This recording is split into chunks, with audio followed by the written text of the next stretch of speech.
this is Roger, thanks for dropping by.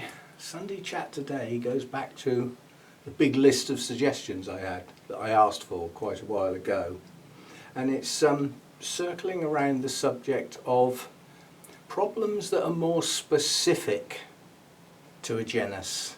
Yeah, not necessarily down at species level, but it could go to that level, but I'm not doing that today. So I'm not going to do every genus that I've got in here, because some I've only got one of, and I wouldn't know about specific problems for that one because at the moment I haven't got any, if you see what I mean. The best way to know and understand about problems is to have them and solve them. To have the same problem over and over again, to me, doesn't ring right. It's like the banging a head against the wall. Every time I bang my head on the wall, it hurts. We'll stop doing it then. But yeah, so we'll just go round, generally speaking. Now, I'm not going to do it alphabetically, just coincidentally, the Orangus caught my eye first, and they begin with A. Pure coincidence. Now, I've got 3 types, 4 plants, because one of them was 2 plants when I mounted it, so I did them separately. The reason for doing them separately is that if I ever want to put them in a show, they won't judge 2 plants on a single mount, because you know, which one are we judging then? Yeah, so they don't do that. Found that out the hard way. But I've had Orangus in the past, and one of them was going downhill, and I decided that the wood bark, well, bark in that case, was breaking down. It was starting to get a bit crumbly and starting to rot. And looking at the others, they were in a similar boat. So I unmounted them and remounted them, and every single one of them dropped. They just died, very quickly, in fact. So they didn't like their roots being ripped off of bark. So that's a word of warning. If you mount your Orangus, yeah, especially the finer leaf rooted ones, like the fastuosa has got very, very fine roots, yeah, and they will attach, and they attach firmly. Now, if you tear those off, they will fail. And when they fail, your plant suddenly goes from a reasonable root system to having hardly any, and it can take the plant down, as it did with me. So I got some more in. So the word of warning with those is, most of them, I would say, do very well on a mount.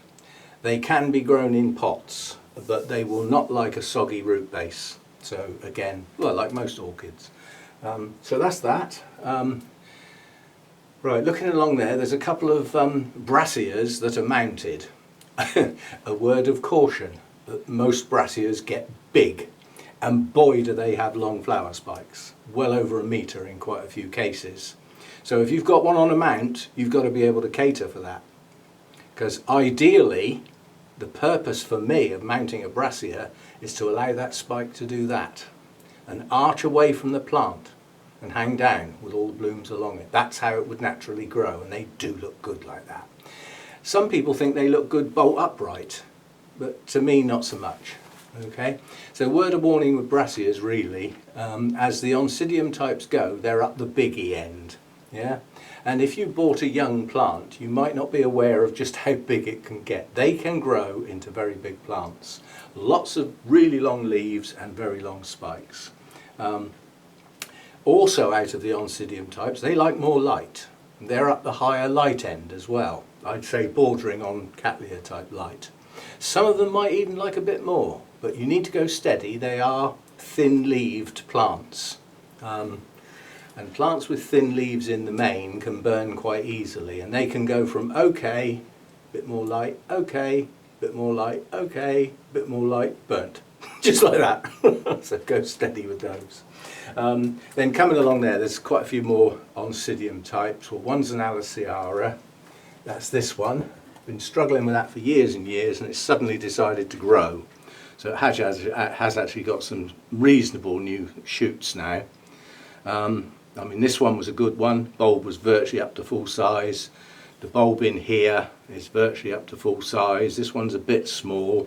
This one's still growing. And I've got another new growth starting here. So this is coming back into very active growth. And at some point, one of those growths will bloom. and boy are you in for a treat when that one blooms. You will see a combination of colours that you haven't seen before, which is why I've really struggled with that over the years. I think 3 years now since that went down in a pot. Ratted thing. Most of the rest of the Oncidium types up there are actually twinkles. And some of these are very small pieces that were mounted, pieces that broke off. I mean, even this little tiny piece here has got a spike. This is the one that's probably going to be open first. No name on this one, and I forget which one it is. I'm waiting for it to open, and then I'll put a tag on it with the colour. Because in a lot of cases with twinkles, that is its name. You know, like Oncidium Twinkle, yellow. And that's its colour as well. But yeah, and quite honestly, the Oncidium types do very well mounted, and the smaller ones are easily catered for on a mount. What else have we got up there? Some of the bigger twinkles. I'll get that one down because this is just a... I'll give a job to somebody one day. I'll video this in a circular manner, like that, slowly round like that. Bearing in mind you can pause a video, and then I'll task you good people with counting the number of blooms, because I'm not doing it. But as you can see, that's a twinkle in full flood. Many of the new growths have 2 spikes. I'd say most of them have 2 spikes. And they're all pushing on nicely. Many branches on many of the spikes. That's going to be quite a little showstopper. Very small blooms, highly fragrant, and that one I think is the Red Fantasy. It's not actually red, it's a very deep pink, I believe. Right, Miltoniopsis, as I'm there now. Classed up the more difficult end of orchids to grow, but it does depend where you grow them, and for me I think it's quite important what you grow them in, although some would disagree, and some say they'll grow in anything the same as other Oncidium types. I just find them more fussy. Now I've got several species, and they are miniatures. This one doesn't even look like an Oncidium. It's got none of the traits of an Oncidium, quite honestly. But it seems to be growing okay. Blooms off of something else, dangling over it. It has grown quite a few roots since it was potted. I'd love to mount that. And this is one of the Miltoniopsis that's warmth tolerant. It actually comes from places that are a bit warmer than under normal circumstances. That's the Miltoniopsis Phalaenopsis. I'd like to see this bloom in the not too distant future. This new growth here is starting to mature. This one's still undersized and undersized. What I mean by undersized is they haven't formed their bulb yet. Their leaves are full size and everything. So there's that one coming on. Your typical Miltoniopsis. Most people end up buying hybrids because that's what's available. Miltoniopsis species are not readily available for most people. Now, I've recently potted up all my hybrids in the coconut fibre and have yet to see the results. Okay, it's not that long ago, don't forget. But this is supposed to be absolutely wonderful for these to grow a good root system in. Well, time will tell, but it hasn't done it yet. Yeah? Now this stuff has the ability to be watered frequently and stay pretty wet, but still have lots of air in there. So it's a combination. Bark won't do that. The only way you can get bark to do that is to water it incredibly frequently before it dries, and it'll break down. Whereas this can be watered far less frequently, but hold moisture and still have air. So Miltoniopsis problems are based on their inability to cope with forms of stress. And they will tolerate one stress reasonably well. Give them 2 to cope with and they might not cope so well. Give them 3 and they'll probably die. And stress is repotting, damaging roots, losing root systems, too much heat, dry air, too much light. There's a list, you know, and they will suffer adversely with any one of those problems. And the more you add in, the more likely they are to go down. They're not the easiest to grow, but if you get one that's got a reasonable root system and you keep the roots, don't damage the roots, repotting, ultra care, you know, like a little sort of surgery operation, no damage, absolute minimum touching, and you know, you might be okay. But a lot of the problems with those is the dry air. They don't like dry air. They, in the main, they come from cloud forests. They come from very, very high humidity with air movement, not just stale, damp air, with air movement, and they're cool breezes where they come from. So that's those. Cattleya types, that will include Lalias, Sophronitis, and some of these flashy new names they've invented that I can't even pronounce. Oh, that one hasn't got. I wonder if that one's got a tag, or if it's still just. Probably on the tag it will say Cattleya or Sophronitis. No, it says Sophronitis, which it isn't. That will have been reclassified as Cattleya. But some of the Cattleyas are getting reclassified with some very fancy names nowadays. Don't quite know what was wrong with Cattleya and Lalia. They just run off the tongue, don't they? And being used for so long, everybody can say them properly, can't they? I mean, nobody would dream of saying Cattleya, would they? Would they? Got nothing to do with cows. It's Cattleya, not cattle. If you're going to say cattle, then when are you going to get, where are you going to get the aya from? Because you've already used the e in cattle, haven't you? Come on, think about what you're doing. That really annoys me, that does. Cattleya. Cattleya. Anyway, problems with those, really it's geared up to those that won't bloom, normally just not enough light. Very rarely too much. Too much light, a Cattleya will burn, and even though they've got those big fleshy leaves, they burn badly. They get big brown blotches on them. They can go quite badly burnt if handled incorrectly. They can take full sun to a degree, but you've got to acclimatise them incredibly gently, and certainly not midday sun, I wouldn't think, and not all day, you know, a bit of sun now and again. But the thing that normally goes wrong with those, apart from not enough light and therefore no blooms, even though they might grow well, is repotting time. And certainly the bifoliates, which seem more sensitive to root disturbance, if you don't wait for those new roots to start growing, or at least know they are about to grow, because you know your plant so well that when your new growth gets to this particular size, the roots will come in the next week or two. I still say it's better to wait for them and go careful not to damage them. But when you've got an active root system starting, yeah, that will get straight in or onto your media, however you want to grow it. They grow well mounted, they grow in pots, grow on lava rock, charcoal, stones, whatever you like. But they like lots of air and a fast drying time. So no soggy pots. Same for all orchids really. But that really is the problem that causes most issues, is repotting at the wrong time. Now sometimes you buy one and the media is so awful you've just got to go for it, and they'll often sulk, especially if they're coming straight out of compacted moss.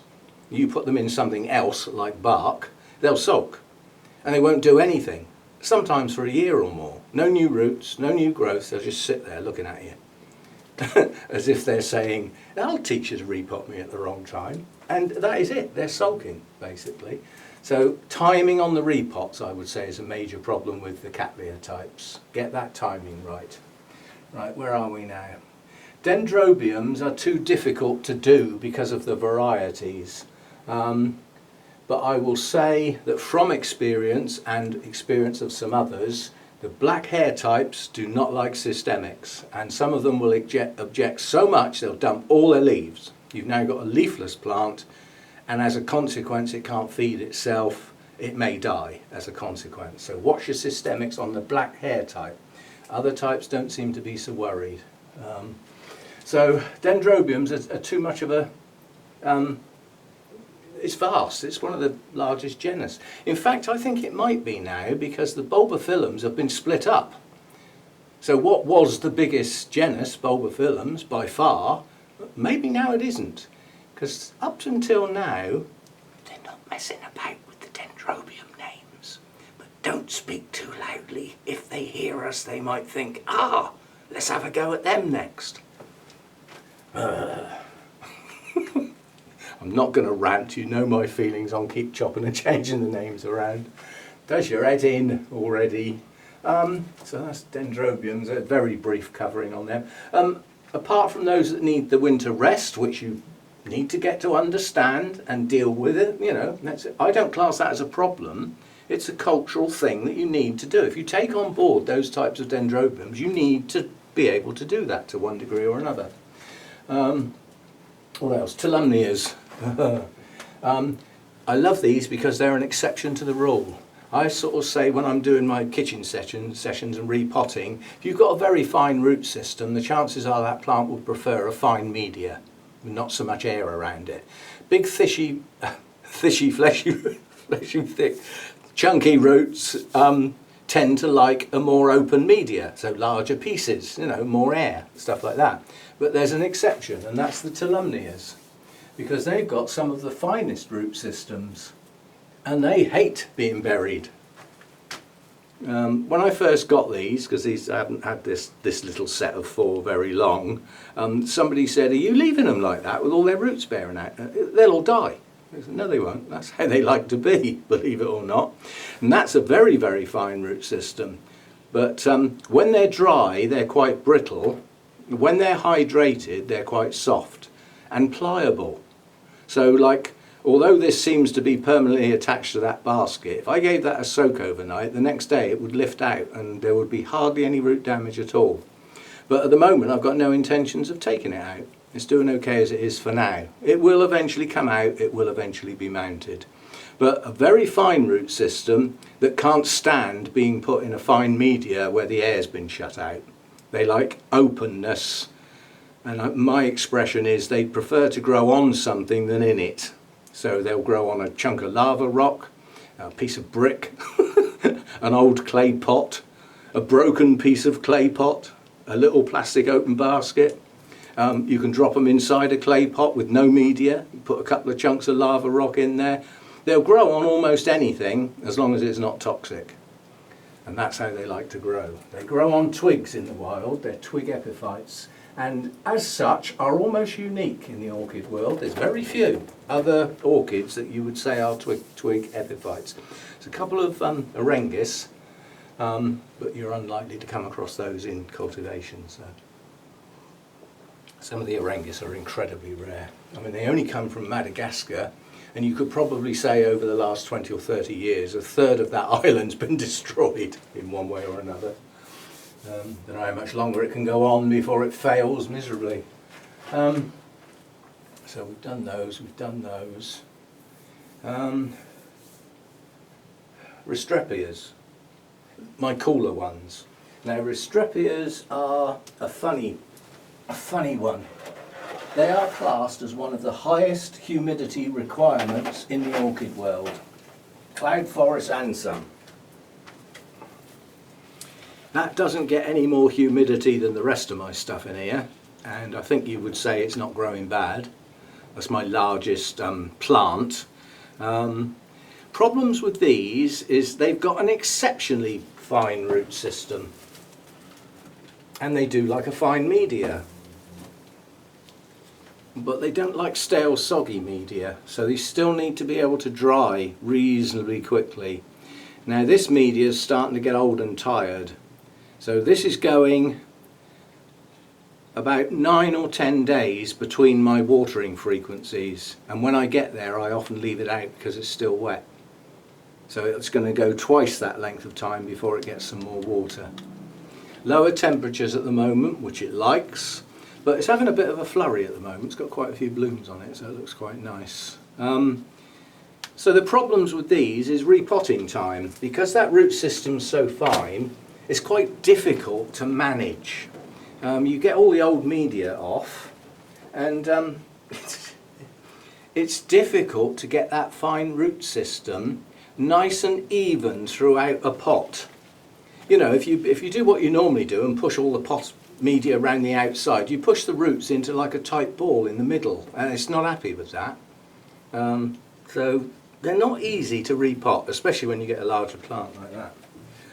But they have to be done They won't put up with stale media for any length of time. I'll leave that where it is for now. I mean, I've got some young plants growing on as well. I haven't got all big Restrepias. I mean, that's a young plant coming on. Again, fine root system. Coming round for a repot in the spring, and it hasn't been repotted too long ago, but it's got moss in it. It will need doing in the spring. But that's grown quite a few new leaves this year, so that's almost doubled in size. Next year that will start pushing some blooms out. What is it?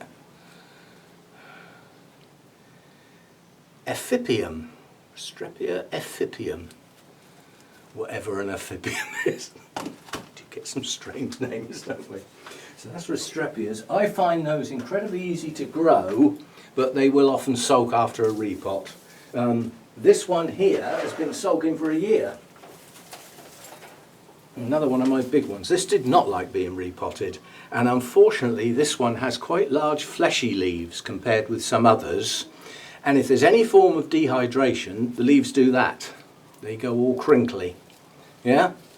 And that's just lack of hydration through the roots because it's sulked after the repot and dumped some of its roots.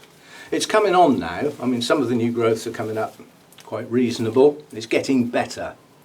There's far less of the crinkly ones now. Needs a good tidy up. All these bits where it's bloomed need trimming off. And if you didn't know, Restrepias will often grow kikis on the end. They grow a leaf, and then from underneath the leaf the blooms come. Many are repeat bloomers, yeah, and they'll often grow a kiki from that point and start pushing some little roots out. Again, those can be planted up separately. Take them off and plant them up separately, but they can take a hell of a long time to get going. The separation from the mother plant doesn't seem to do them a lot of good. Masdevallias I'm not the best person to ask about because I don't grow them very well. That may change soon. I have a plan. But you'd always think that a Masdevallia would have very thin, fine roots, or some of them have quite fleshy roots. Not all of them, but some of them do.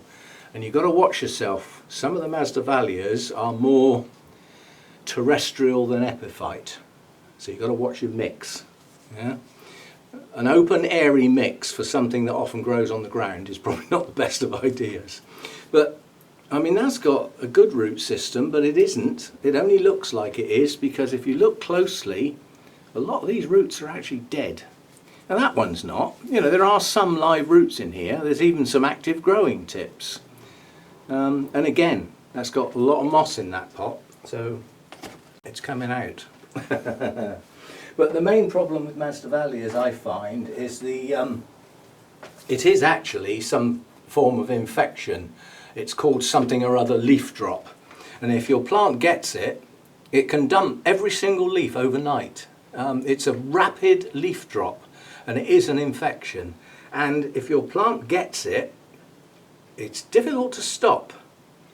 You get a fungicide on it, obviously, as fast as you can, as soon as you detect that you think it's got that, rather than natural leaf drop. You'll often get leaf drop after a repot. Again, the plant is dropping some leaves because with the root system it's got that you've just disturbed and messed up a bit, it can't support all its leaves, so it'll just drop some. Yeah? Hopefully the older ones, not the new ones. But that something or other leaf drop, I've forgotten what it's called, it is dramatic and it can take your plant down incredibly quick. That's the only real problem I can think of.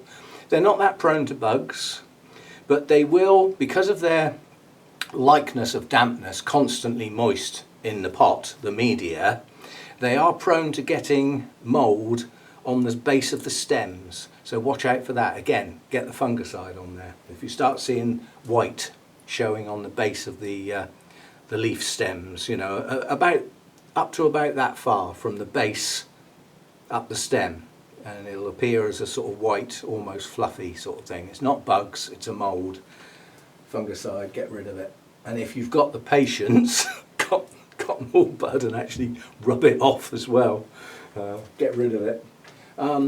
Draculas for me are in the same boat as the Masdevallias. They don't do that well, and the reason both of those don't do so well in here is the heat in the summer, and yet the Restrepias do okay. and yet they are cool growers and very high humidity requirement, and yet they do okay. So why won't the Masdevallias and the Draculas? And the simple answer to me must be I'm doing something wrong, and the thing I'm doing wrong, I think, is the media. So we'll get that sorted. Or we'll do a change, same again. Keep doing the same thing and failing is a bit of a daft idea, isn't it? So it's like this Dracula here. It refuses to bloom. This is Dracula Bella. It pushes out spikes constantly, but they keep failing over and over again. There's one bud left on all of these spikes. These have just gone now. It's got to be what it's in, not the basket, it's the media. Now this was potted up in my collected live sphagnum, and I think it dies, and then it becomes a serious problem for the roots, because I can't see any roots coming out of there, and by now there should be. I'm starting to get a bit of leaf fail, not much, but yeah, in the very near future that is coming out of there. They just keep constantly failing. I mean, some of the spikes are doing something which is very nice. They get to the point where the bud forms and they don't. They decide to grow on a bit more and then form the bud. But the spikes are failing over and over again. It will not bloom, and I don't think it's growing many roots. So it needs coming out of there and changing. Doing the same thing will result in the same results. And the result on that one is no good. There's no point in having a beautiful Dracula blooming plant if the blooms fail. So that's that. Over here, I'll get that one out because it's got spikes on. This is nothing more than an Oncidium Cross. Not that one. It's not an Oncidium. An Oncidium Cross. But, again, some people say that the Oncidium into generics are easy to grow. Well, they can be. I suspect that's full of water. Oh, no, it's not. But they can also grow pretty big. Now, that's heading up towards brassica size, that one. It's actually got loads of spikes on it at the moment. It's going to be in bloom soon. Branching spikes as well. What have we got? 1, 2, 3, 4. So we've got 4 spikes to come. That'll be the first to open.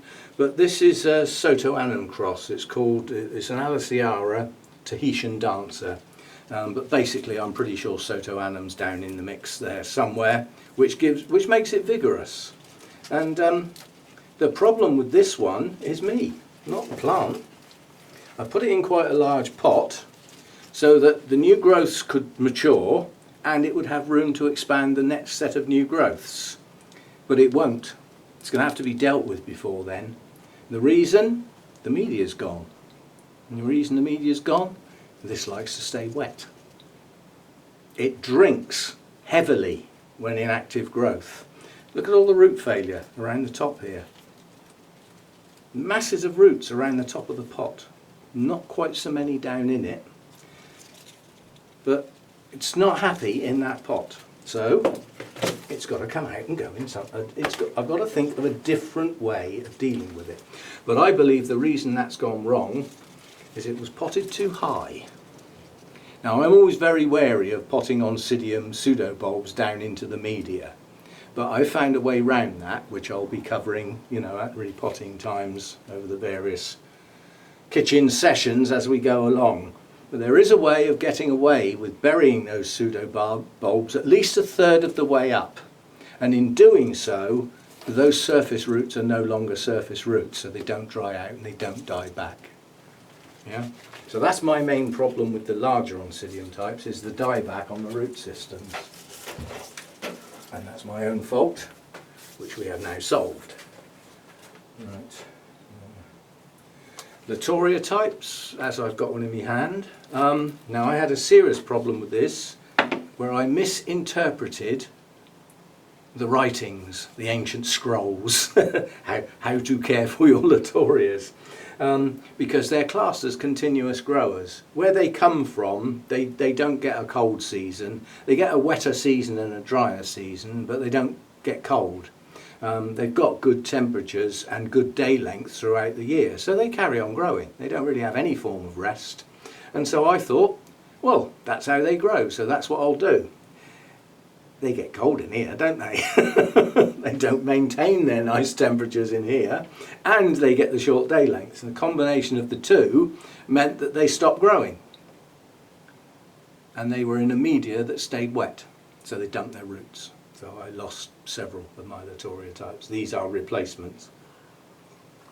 So that was the problem with those. I knew how to grow them.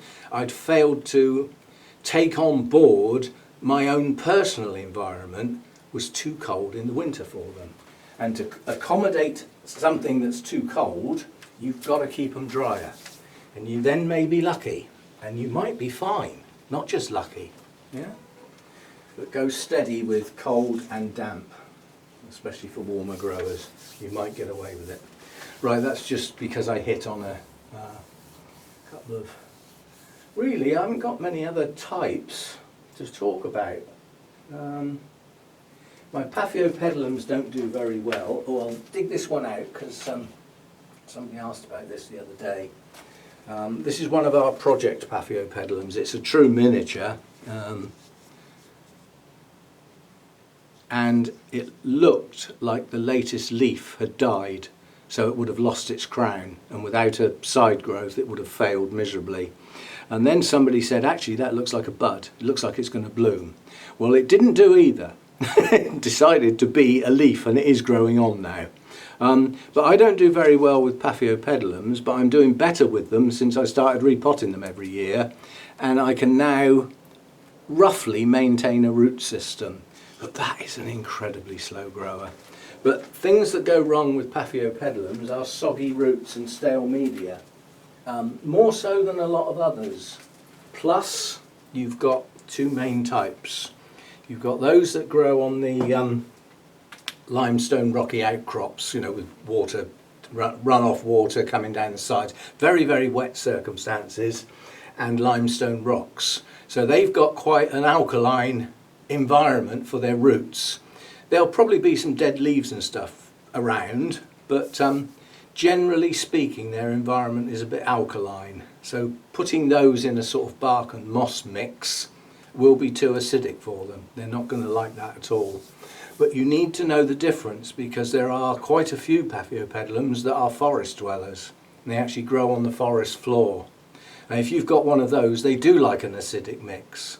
Getting the two round the wrong way, it's going to stall the plant. It's just never going to do well. It's never going to prosper, if you see what I mean. It may live, but I doubt if it'll prosper. So, and when you're into the more complex hybrids, finding out which sort you've got is not going to be easy. Yeah. But if it's registered, you should be able to track it back. And under normal circumstances, I believe, I'm told, some say, that the two different types don't normally hybridize. So if you've got a hybrid where the parents are more the terrestrial leaf litter, forest floor dweller types, then that will be what's in it.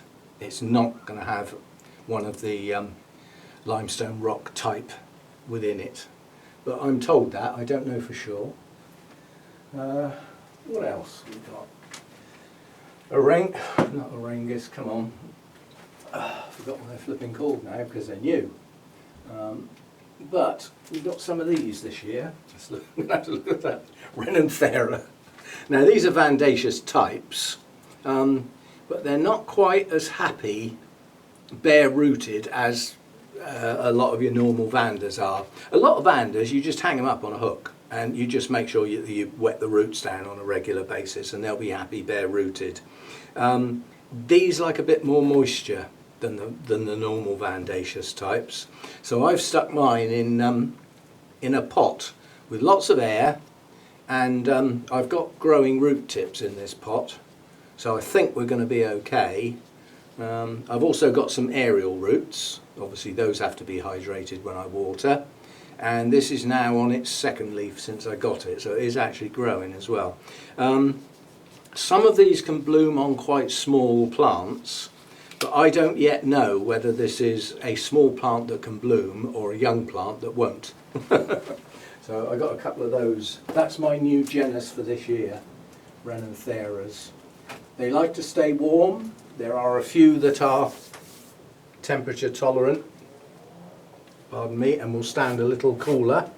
But generally speaking, they're warm growers. They like a good bit of humidity in the air. Don't like to grow dry for too long, but should dry out in between watering. Shouldn't stay soggy. I wonder how many times I've said that today. You might get that. Don't stay soggy. Even a Masdevallia shouldn't stay soggy. Evenly moist is the expression that's used, and that can take practice. Evenly moist, because you have to bear in mind when you water it, it's soaking wet, isn't it? And then from that point it's going to get drier progressively until, if you leave it long enough, it will be bone dry. Not a good idea for Masdevallias. So evenly moist is quite difficult to achieve. I know some people do it by giving the tiniest amount of water incredibly regularly. So they're topping it up very, very gently each time. That sounds like far too much work for me. So I'm not doing that. But doesn't sound like a bad idea, does it? What else have we got? I've got a couple of Sologenies. Not many. 1, 2, 3 I've got. Most of which I can't get at. Can't get at them, can I? I can get at that one, just about. That one's literally just been repotted. And that is Sologeni Netida. Very fragrant and incredibly attractive blooms that warrant close inspection. I'll make sure there's a pop-up for that one. It has pristine white blooms like most of the Sologenies, although some are coloured, various shades.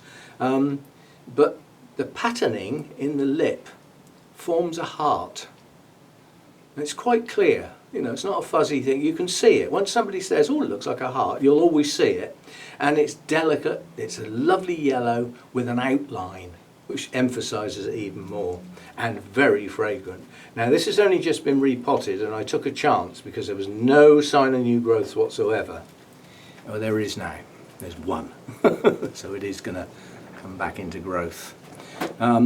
Latest growths, the pseudobulbs haven't shown any sign of shrivelling, but some of the older ones have. Now, these two oldest bulbs here, they shriveled a very long time ago, and if they go too far, they will not plump up. So don't let them shrivel. And they're cooler growers, most of the Sologenies. They like good humidity, and it is said that the best way to deal with these is when they come into growth in the spring, generally speaking, feed and water well, because they will drink and they like some food, yeah? But because they're cooler growers, once the heat of the summer comes, stop feeding them, because they're going to stop growing. So cut down the water in the heat of the summer. That goes against the grain, doesn't it? Your brain's saying, it needs some water. Apparently, if you keep them soggy in the summer, when they stop growing, you can get some root loss. So they have like a little rest in the summer. It just sounds odd to me. And don't forget, I did say it is said that. So this is not my own knowledge. And then come the autumn time, when the heat dies down a bit, you can stonk up the food and water again and then slow it right down, because most of them don't like being wet through the winter. So I've got that one, that's growing on, coming on. It has bloomed several times. I've got my big thing, my monster down here. This is my cristata. That's grown quite a few new growths this year, and some of them are exceptional. This one here, the pseudobulbs are much bigger than anything on the plant, and I'm lucky with mine because my older pseudobulbs don't really shrivel, and that's because I keep them plumped up. So although that gets drier in the winter, if I see any sign of shrivelling, then it gets some water. But I don't drown it in the winter time. I give it some, not drown it. That should be showing its embryo spikes in the not too distant future. The most spikes I've ever had on this plant is 2, and one of those I think only had 1 bloom. I'm expecting better things from this spring. In fact, I'm expecting it to do better than it ever has, because it's grown better than it ever has. But we'll wait and see. So I keep this down on the floor where it's as cool as I can keep it during the winter, but I don't let it dry out. And my other one is a problem one. This is difficult to keep, this one. The problem with this one is it hates to dry out. It hates root disturbance. It's dumped its root systems twice on me so far, and the consequence of dumping the root system is that badly shriveled pseudobulbs. Yeah. However, if you can keep it hydrated, new ones will be nice and plump, and they're capable of staying like that. Again, here, new growth here already got crinkles on it. Yeah. The reason, it's had a couple of dry spells, you know, going back a bit. So you've got to keep these hydrated and not soggy. It's a strange one. I haven't mastered this one yet, but it does grow and it has bloomed. At the moment it's currently chucking out a mass of new roots in this area. I've got a new growth coming here. It produced a lot of new roots from this area. That'll be from that one. That's got a new growth coming. So it grows and it has bloomed. There's another new growth coming up there as well. That's off an old pseudobulb. So it grows for me and it has bloomed for me, but it's not grown as well as it should do because I still get these crinkled leaves. So that looked like a scale, just a bit of moss. But this is the sign of intermittent watering and dehydration periods. So that's not an easy one to look after for me, that one. But I do manage to get it to bloom, and the blooms are stunning. So I persevere with it. I wouldn't say I do well with it. But while I'm there, it's an Oncidium type that a lot of people may not have come across because they are odd. This is a Roseoglossum. Very closely related to the Odontoglossums, more so than just ordinary Oncidium types. I had one of these a long time ago. I believe, looking back now, that it actually had Fusarium because it just would not grow. It would not get going. I struggled with it for years, and in the end I dumped it. Night of the Long Knives, that one went, after quite a long time of suffering. And I got this one, with 4 nice strong new growths. I don't like the media it's in, and I don't know what to do with it, because I suspect that these new growths have already pushed out their new roots. So if I repot it now, there could be some damage and setback, which may even stop it blooming. But if I leave it in there too long, I'll lose the roots anyway. So these are the decisions you have to make. I'll see if I can lift it out. It's not that bad. But it's not active. That root system is only growing in a couple of places, not many. You can see here relatively new roots.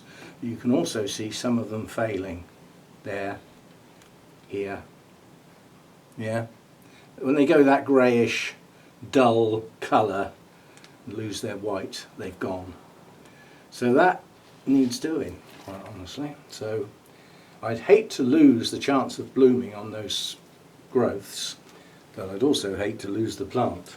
So you have to take your chances. And if you look round the back here, look how many of the pseudobulbs are buried.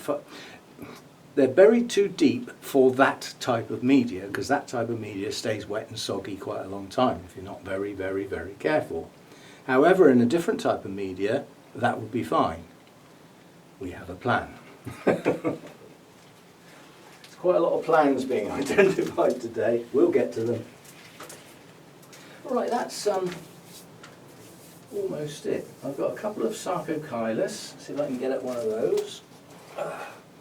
These are, they were in bloom when I got them. They were a gift. Somebody sent me a couple. I'm not growing them very well at the moment. I need to work on it. What I need to do is have a long chat with Lynn. It's going to be media, I suspect. It could be light level. I mean, it's grown a couple of new growths, but they're not doing well.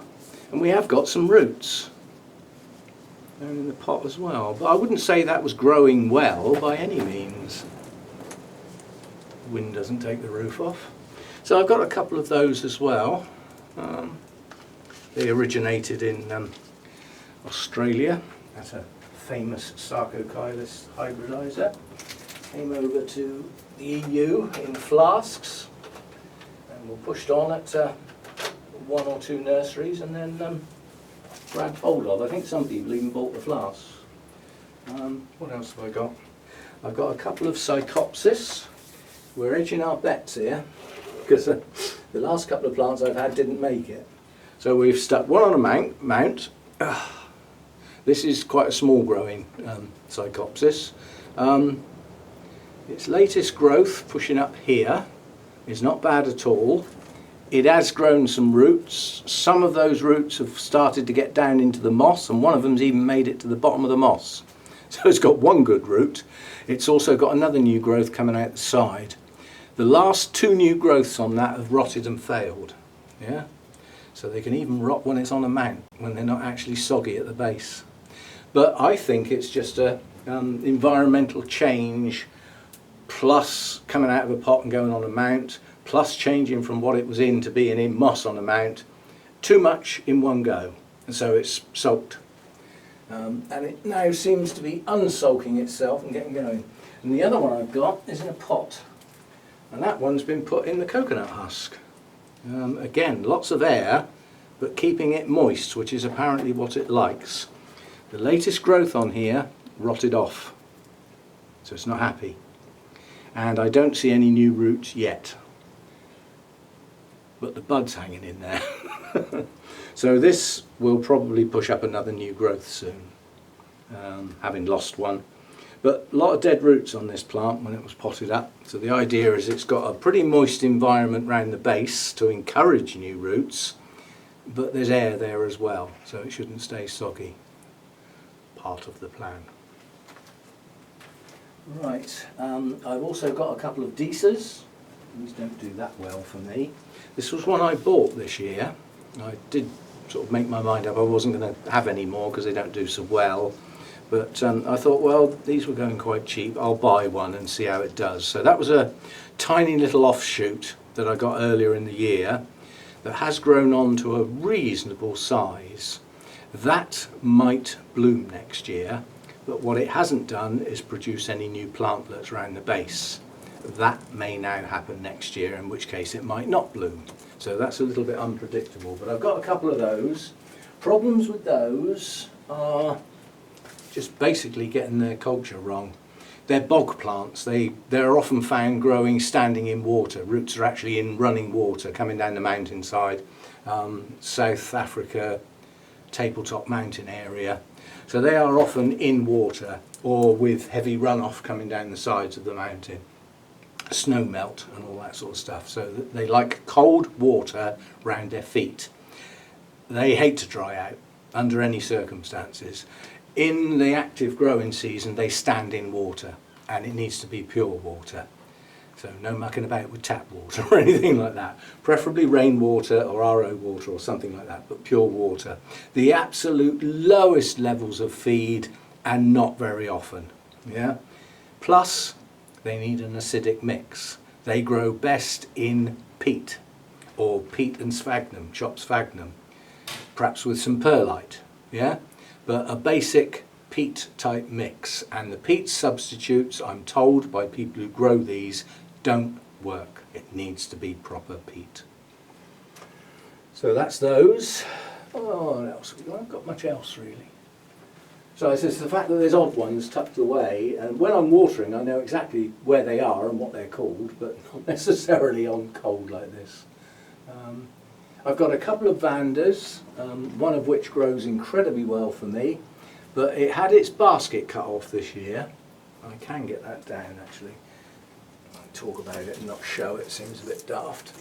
This one's in bloom at the moment, with a nice spike on it, but the plant looks quite tatty. It lost an awful lot of its lower leaves for one reason or another. It's got a lot, and it gained a lot of leaf spotting at that time. And it hasn't dropped it because some of the newer leaves are also a bit spotty. But it has got a side shoot which is coming on, and the idea is that eventually this side shoot will cover up this bare patch. I mean, this little side shoot's doubled in size this year. So the idea is that it will grow alongside and hopefully cover up the base of this plant. It had a massive leaf drop and then stopped. It hasn't dropped any more since that period. Why? Don't really know. I think it may have something to do with the heater going wrong a couple of times last winter, and it just got so cold overnight that it reacted badly, and yet the one next to it didn't. These things happen. This is my bigger one. Now what we did with this one was this had a massive basket on the bottom of it. Huge big wooden basket that was starting to get a bit manky and starting to rot. Now quite a lot of the roots were attached to it, but they were the really old root part of the plant.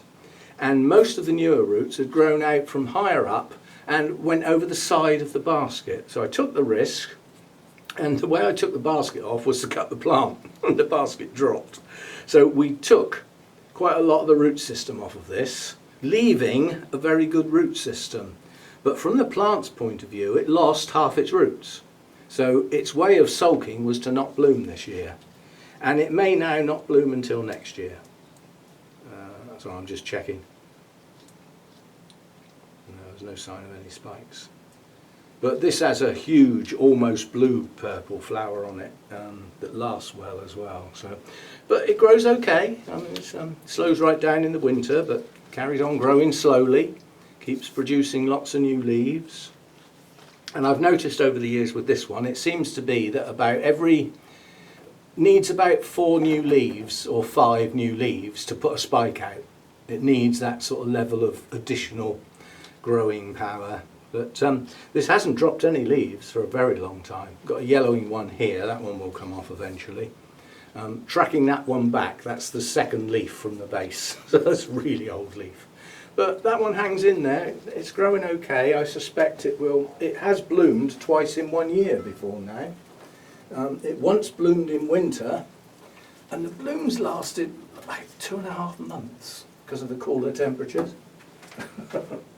Things that can go wrong with Vandas, if you get Fusarium in a Vanda, you'll have a job to shift it because it'll go up the stem.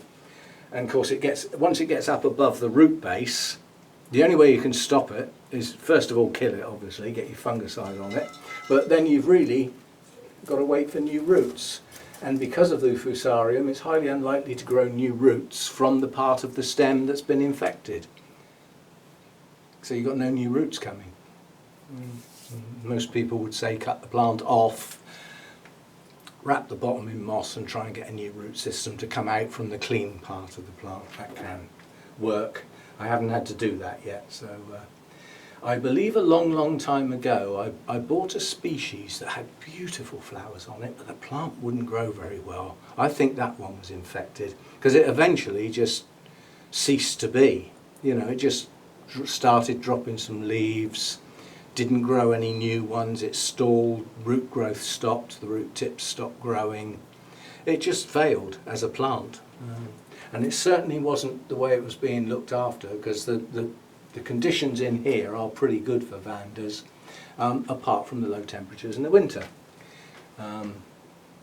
They don't like dry air, but some people grow them quite successfully in the home. It can be done. They like the warmth.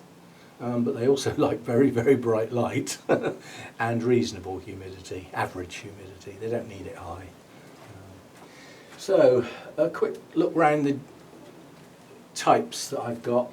I haven't covered everything. There's going to be some I haven't done. I've actually got some Phalaenopsis. I always forget those. I've got a couple of mounted ones. I've also got a couple in the house that are part of the store-bought series, which I must do an update on soon. But that's one of my mini phals. No sign of a spike yet, although it should be doing that quite soon. I've got a feeling this is a spring bloomer. But this struggled badly and started producing poor quality leaves. Yeah, slightly deformed, curled over at the edges. Yeah, but recently it started to grow better leaves again, and it's pushed out quite a few more roots. Some of which have attached quite nicely. So for one growing on the mount, that's not a bad little plant. Has lovely blooms as well. I think this one's actually got a name, hasn't it? It has, but apparently this is a Phalaenopsis. Somebody crossed the T that made the L into a T. Duh. pale yellow, pink spotting with magenta centre. Sounds nice, doesn't it? So I've got a couple of Phalaenopsis, but not many. I don't go mad with those, even though they're easily accessible and often very, very cheap, and some gorgeous colours and everything, but they don't grow well in here because of the cold in the winter. However, I could dot some around the house, but then I've got plants in many places to look after, and I'd rather not. I've got a few just inside this door on the end of the dining room table, so they get the light from here, and that's as much as I'm having in the house. Once upon a time I grew all my orchids in the house, but not anymore.